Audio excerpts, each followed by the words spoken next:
E eu vou aproveitar essa frase também para a gente revisar os verbos no passado em inglês, porque aqui nós temos 3 verbos no passado. I begged, stole and I borrowed. Então, begged, stole e borrowed são nossos 3 verbos aqui no passado. Bom, então, para a gente relembrar, os verbos em inglês se dividem em verbos regulares e verbos irregulares.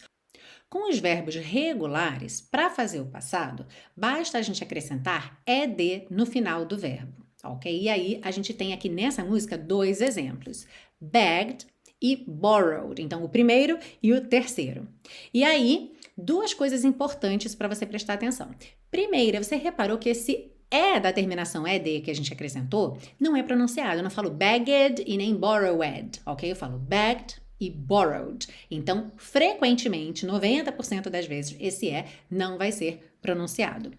E também você deve ter reparado que begged ficou com 2 Gs ali. Então, quando o verbo termina numa sonoridade que é consoante, vogal, consoante, e aí para a gente memorizar isso mais fácil, a gente pensa em CVC, ok? Se o verbo termina em CVC, eu dobro a última consoante antes de acrescentar o ED, alright? E um aviso importante, isso aqui é uma informação de referência, não é o tipo de coisa que você vai memorizar agora e daqui para frente você já vai saber isso, já vai sair no automático. Então, baixa o PDF, faz as suas anotações no caderninho lá sobre o passado em inglês e aí toda vez que você precisar de um verbo no passado, que você precisar fazer esse tipo de revisão, você já sabe onde encontrar esse conteúdo. Já os verbos irregulares não têm um padrão, não tem uma fórmula, uma terminação que a gente acrescenta a eles, ou seja, a gente precisa realmente memorizar a forma daquele verbo no passado. Aqui na música nós temos o stole, que é o passado do verbo steal, ok? Então a gente realmente precisa memorizar que o passado do verbo steal, roubar, é stole. E aí, como é realmente necessário você fazer esse trabalho de memorização, tem 2 formas bem bacanas de você fazer esse trabalho. A primeira é justamente como você está fazendo agora, que é quando você se depara com esse verbo num contexto. Você está vendo esse verbo aqui na letra da música, então você está vendo a palavra stole, já está sendo apresentado ou apresentada a essa palavra, que é o passado do verbo to steal, que é um verbo irregular. Então, sempre que você estiver estudando um conteúdo autêntico, uma música e ali tiver um verbo irregular, você já vai acrescentar ao seu repertório. Esse aqui é um verbo irregular, o passado dele é esse, o significado dele é esse, a pronúncia é essa, você já junta tudo isso, ok? E já armazena aí no seu HD interno, alright? E claro, também, se possível, faça anotações, escreva no seu caderninho.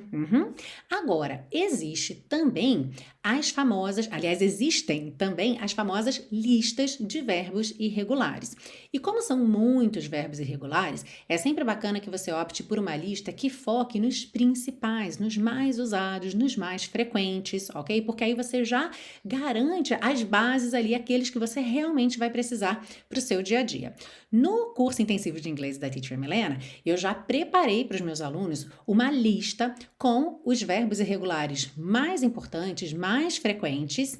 E como eu estou easy like Sunday morning today, eu vou te dar de presente essa tabela também, que eu preparei só para os alunos do intensivo, mas eu vou deixar essa tabela disponível, sabe onde? Lá no canal do Telegram. Então, se você ainda não está inscrito ou inscrita no meu canal do Telegram, você encontra o link aí embaixo na descrição dessa aula para você entrar e lá no canal então vai ter essa tabelinha dos verbos irregulares mais frequentes. E para você que quer entender um pouco melhor qual é a diferença da série Aprenda Inglês com Música para o intensivo de inglês da Teacher Milena, é o seguinte, aqui na série a gente parte do grande, do todo, para as partes. Então, aqui a gente pega uma música que é um contextão, né? A gente tem ali uma história e dentro dessa música a gente dá uma olhada em vários aspectos do inglês que estão ali dentro. A gente tem vocabulário, a gente tem estruturas gramaticais, como, por exemplo, verbos no passado, a gente tem, claro, a pronúncia da letra da música. Então, a gente dá uma olhada geral nesses diversos aspectos, partindo do todo, que é a canção,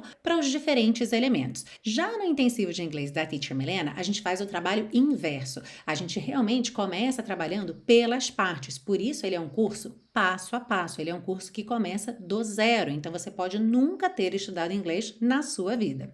E aí, a gente tem, então, todo o conteúdo programático em sequência, de forma a ir te apresentando o inglês de uma forma bem passo a passo, com o foco na fala, que é um grande diferencial. Você realmente fala inglês desde a primeira aula e tudo que você aprende vai fazendo sentido para você, você vai experimentando através da fala.